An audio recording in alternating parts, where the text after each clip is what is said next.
The most difficult thing about me doing videos is remembering to turn the microphone on. So I've been out here recording and I didn't turn the microphone on, which means there's no sound. So I get to start over.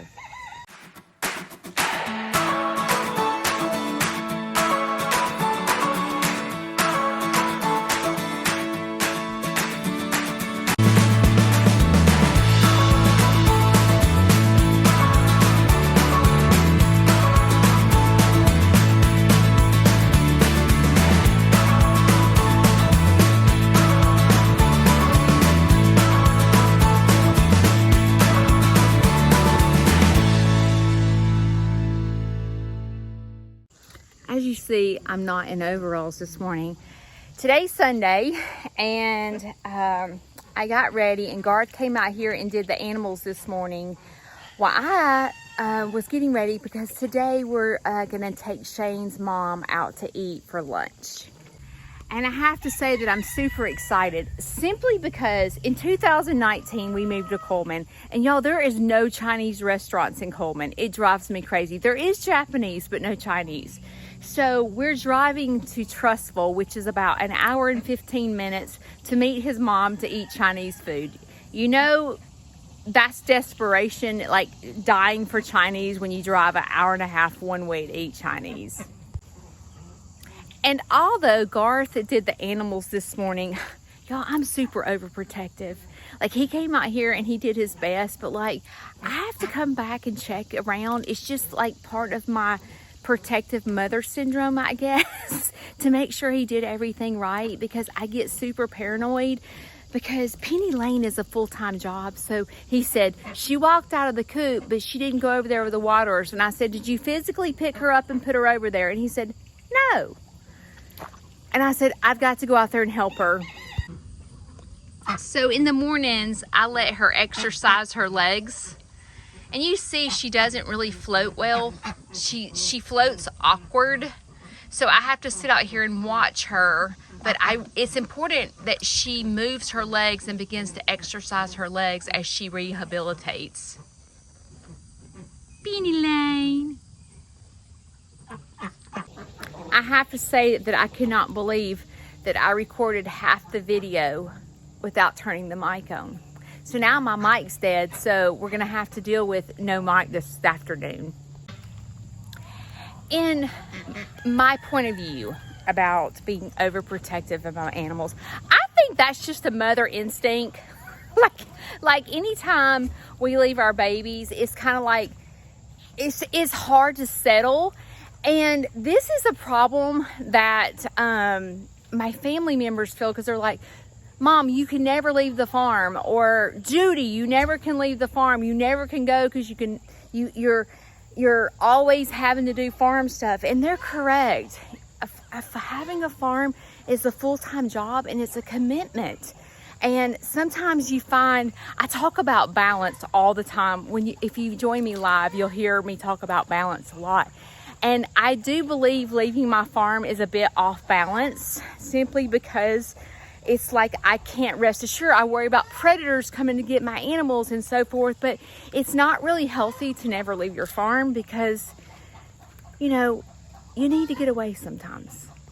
Y'all, look at the little baby duck. Isn't it cute? With her little mama. That's the last duckling that was born. It's really getting big. In order for me to feel comfortable for leaving, I need to physically come out here to make sure everyone has enough food, everyone has enough water, the fences are secure, the gates are shut, and so forth, because in order for me to leave, those are things that I need to know for sure that are intact before I leave my farm. If you didn't join my last live, I talked about the pea chicks. And one of my pea chicks died. I noticed that the wings were dropped, and I figured something must be going on, but that one pea chick did die, so we're down to 3. That is the hard part about raising poultry. It's just like chickens, turkeys, ducks. Ducks are more hardy than chickens, but peacocks are very hard to raise. They say that you should not put a pea chick on the ground for the first 6 months of its life. And when I was raising peacocks that I did not hatch myself, I did do that, and it was a success. But with pea chicks and the mom raising the pea chicks, obviously they have to touch the ground, right? Right? Like, that's not going to happen.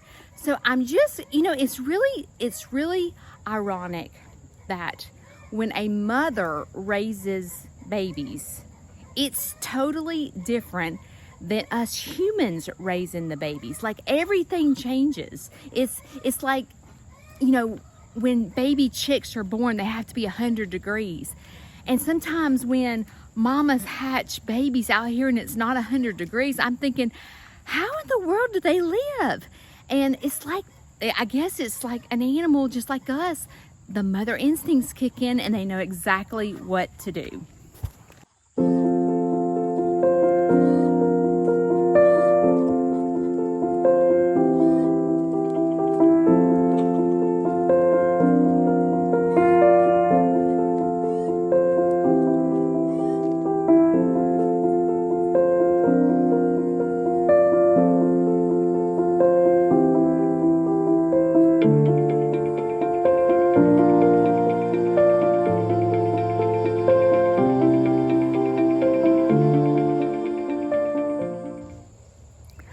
Filling the water up to make sure they have enough water.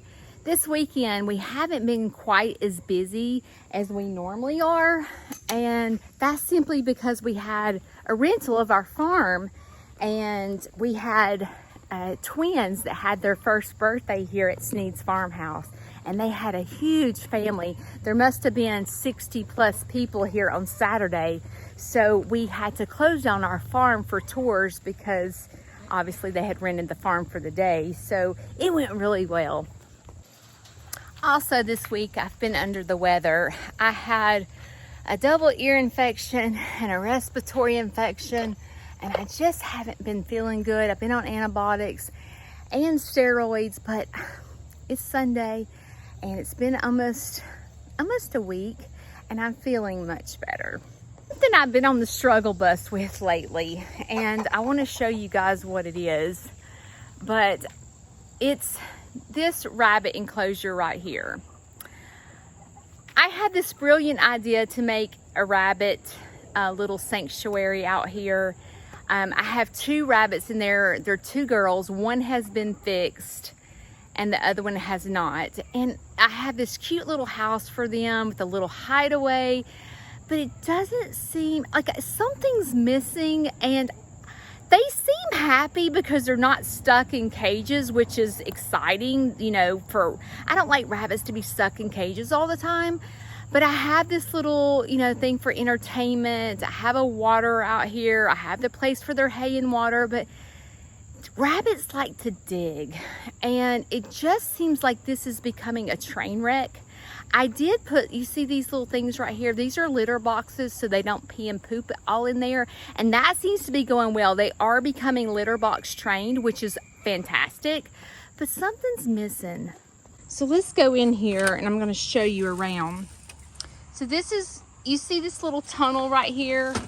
Rabbits like to dig. And as you see I have wiring underneath, but I didn't put wiring under this house simply because the house was already here. It's super heavy, but you see how they're digging? They're digging everywhere,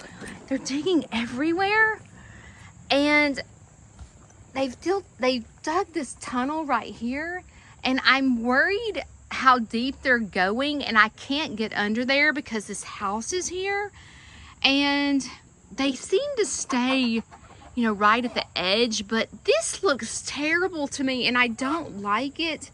The feeder and the hay is over here, but I have going to have to go back to researching because I do not like the way this enclosure is. I'm not happy with it. As you see the wiring underneath, so they cannot dig out over here. Like all the way around is wiring, like all under this is wiring. But again, I didn't put wiring under this house. and it's becoming a disaster. A couple of ideas that I had is, you know how rabbits had those running boards where they can sit and get off the ground? I would thought about asking Shane to build little runners up here so they can run, you know, like ferrets run to up there, and have a little hideaway house up there. So I thought about putting that on the back of this and actually having a better feeding system and a better system for hay. But I have to think that this is outdoors. Now there is a cover, but when it rains and stuff, the wind blows in and blows the rain in. So those are things that I have to think about, is having an enclosure like covered up. So I don't know if I enclose some of this in, but then I worry about them getting too hot in here. I have a lot of things to think about. Again, I'm just not happy with it. And I don't think the rabbits are miserable. They seem to be really happy. They get along really well. Normally rabbits are territorial and they like to be loners. But these two girls seem to be getting along great, and they're just like big buddies. This is the daddy.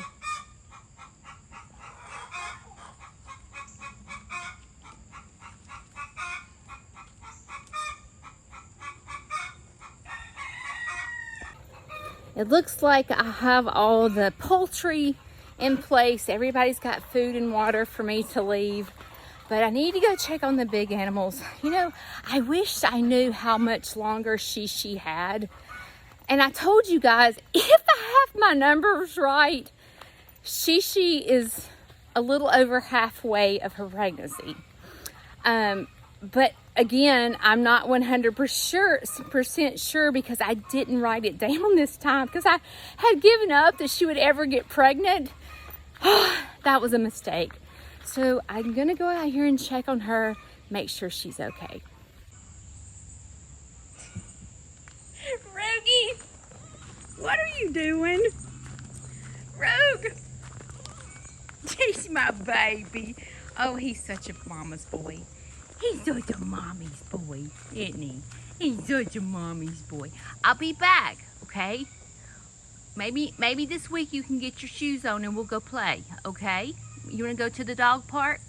Huh? You wanna go to the dog park? Lily, Mama be back. Boyfriend, you take care of your girlfriend, okay? Frey, you be a good boy. Mama be back, okay? You be a good boy. You take care of the other piggies. All right, Uncle Freddy? We're going to change his name to Uncle Freddy instead of just Freddy. This baby right here, oh, he's so jealous of everybody. Anytime I talk to somebody, he has to come out and put his nose in. He don't like it. I'm out here looking for Shishi. Looks like she's up here snoozing in the barn. So let's go look at her.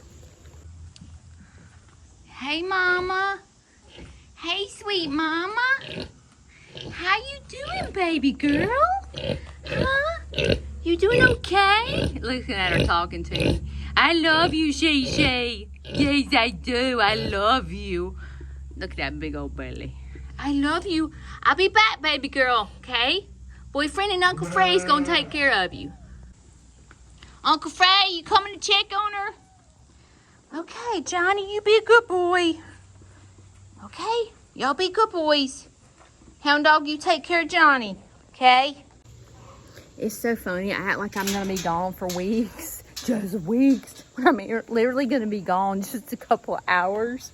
But you see how I get nervous about it? All right, the gate's closed. The gate's locked. You know, it's sad that you have to lock your gate, but you know how the world is today. So my gates stay locked.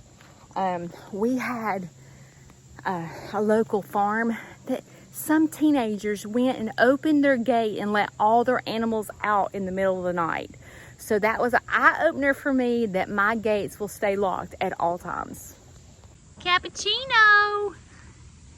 Hey, baby boy. Hey. Hey, baby boy. Isn't he cute? Oh my goodness, he's so pretty. All right, Dexter's eating. Everybody's got hay. Cinco is doing so well. Cink! Y'all take care of your baby, okay? Mama be back. Mama be back, baby boy. Mama be back. Yes, I will. Mama be back. Oh, goodness. Cink, you be good, baby. Okay, you be good, baby. Mama be back. Mama loves you. As you see, the goats are fine. Bobby Joe's had a little bit of hoof rot. You see he's sitting. I've been treating him the past couple of days on hoof rot. It's been raining a lot. You okay, baby boy?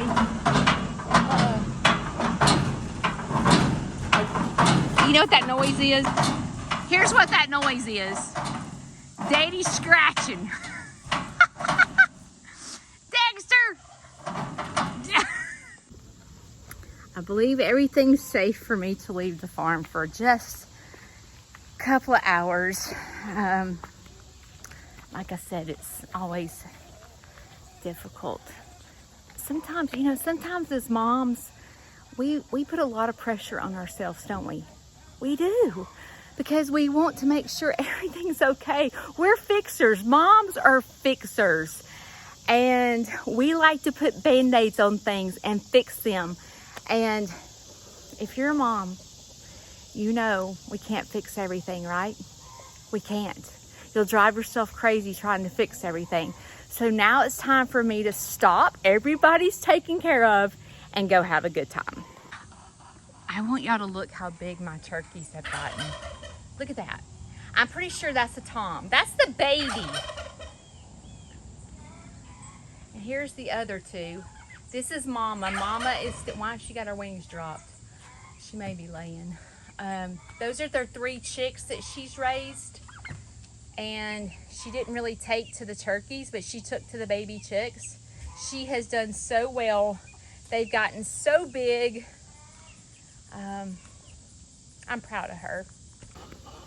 Another example of a mother's love. You know, that's her babies.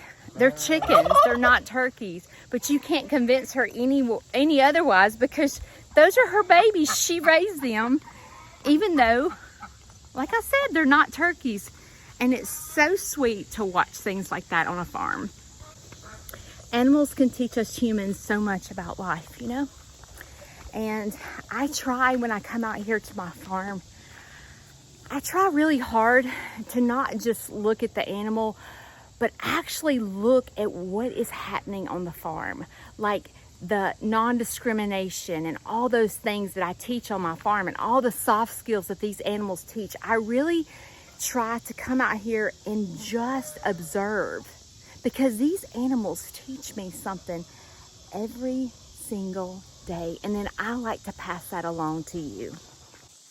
All right, folks, it's time to get on the golf cart, go back to the house. You see what I have work to do when I get home. But go back to the house and get in the car and go have some Chinese food. But before we go, let's go pick Queso a little snack so he'll be all happy.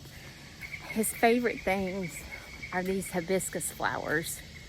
So I'm gonna give him a couple before I go for a little treat. He just gobbles them up. Absolutely loves them. And I love these flowers, they're so pretty. The lady that had the property before us she planted a bunch of these flowers. And believe it or not, tortoises love cactuses and flowers. So let's go give it to him. Okay, so look what Mama's got you. He's acting scared. Come on, Queso. Come on. You want to eat your flowers? He's like, why you have that camera up? I'm not coming out with that camera on. Queso. He's so sweet. I guess he wants to eat in privacy, so I'll let him. All right, off to eat Chinese now. I went out there and hurried because I knew we were fixing to go to lunch, and then I realized we have 30 minutes before we leave the house. Yeah. Story of my life. Oh, yeah. Shane, I want to interview you for just a minute. Yeah. Okay, listen. I need to know if I'm normal. But No, I don't know. Wait, You're not normal. Wait. You are not normal. That's for sure. But let me go ahead, though. Let me say what I've got to say. Does all farm people find themselves constantly like wanting to do a project or like wanting more, like not more animals or anything like that, but like wanting nicer stuff or wanting this or wanting that? Do you find yourself constantly doing that, or is it just me? It's probably just you. It is not just me. So just, I mean, you know, when you start a farm and you're farming, sometimes you start with bare essentials. Well, you have to say, if you don't know, Shane and I did not buy a farm. This property was not set up for farming. No. Shane has done it all. He cleared the property, put up the fence, like we created a farm, right? We did. So, you know, as you grow, I mean, you want something nicer. I mean, and you see nicer things, and it's like, ooh, I think that'd look good on my farm, or ooh, I think that would work better. We constantly do that, and we constantly try to grow. True. Okay, I get your point, but you know, you've been in business for yourself for how many years? Yeah, it's 1996. So you have, even though I have a business degree, it's like you have more business sense than me. I'm not really sure why. But do you feel like how does a farm not go broke? Like, I can't figure this. I work my butt off and I can't figure out like how to stop wanting and how to stop. Well, you know what I'm saying? You have to come to a stopping point to say, hey, this is enough. This is enough. I've got plenty on my plate. Like, but to be satisfied, you mean? Yes. You got to find that point. And if you don't find that point, you're just going to steadily go backwards. And True. You have to say, hey, this is my limit. This is what I can do. This is what I can offer. This is what my cap is. And if you can't do that, then you're constantly going to want, and then you end up with more on your plate than you can actually do or have or be successful at. And this is what happens with a lot of farms is, you know, we want this animal or we want that animal. And sometimes I feel like as a farm, you find yourself wanting to keep up with the Joneses. You know what I'm talking about? Yeah, I mean, you go and see people's farms and you're like, hey, man, I wish I had that animal. Or, oh, I think that would be cool. And at the end of the day, you still got to feed him. You still got to water him. You still got a vet bill. And you just keep piling on things that you typically or really don't need. And your feed bill starts getting astronomical. Ours is. But, you know, I mean, you have to find that stopping point. Right. So on Tuesday, Shane and I are going in front of people to talk about tourism and in the agriculture or agritourism. That's a hard word to say, you know what I'm saying? Anyway, we're going in front of several people and other farms to talk about how we have been, I guess what you say, successful. I don't really call ourselves successful. No. With our farm, it is definitely a hobby. It's something that I enjoy, Shane enjoys, we enjoy it together. It's not that I think everyone defines success differently. Like a lot of people say success is financial. No. And as I have gotten this farm, I have found that success is waking up, loving your job every day. Mm-hmm. That's what I call success. So I'm a bit nervous about what we're going to say to these people. I feel like these people are coming to get the answers of how to be successful and be profitable in a farm. Good luck. And I'm afraid we don't have the answers to that. Good luck. We've been digging for the answer for 4 years. I mean, we have been successful as far as... So our success, so don't get this wrong. Our success is for us to make enough feed money to buy the groceries for the animals. We do not depend on it to pay the light bill, the power bill, the water bill, because Lord knows she'll leave the water on for 2 days. And, I do. Yeah. And our water bill was $168. Yeah. So, what is success? Success to us was make enough to pay for the animals. And we got our cute little animals. Are you ready to go spend some time with your sweet mama? Yeah, be good to see her. I hadn't seen her in about a month, so it'll be a good day. She's probably shocked that we're getting away from the farm. Probably so, because we don't ever get away from here. If we do, we have to do some strategic planning to make that happen. So, well, all right, let's go get in the car and get ready to go. All right, later. Just got finished with a yummy lunch. I had the best sesame chicken I've ever had in my life. How about you? You had what? You didn't have sesame chicken. It was so good. So when your mom walked in the restaurant, she was like, she was so excited to see her baby boy. As we sit here and drive down this interstate and look at these billboards, would it be not cool if you were driving to Coleman and you saw a Snead's Farmhouse billboard, Shane? Oh, Lord. You think that could happen one day? It might. I wonder how much it costs to be on a billboard. How many tours would I have to do a whole bunch to be able to be on a billboard? You better get to selling some chickens. I really do think that would be a cool thing, though. Yeah. Can you imagine, the people that travel from Birmingham that don't know the Coleman area, and then there's a big, huge Snead's Farmhouse billboard that says, get off this exit. Snead's Farmhouse in 5 miles. I think that would be so awesome. Okay, look, I'm dreaming. Just let me dream. We don't get to dream very often.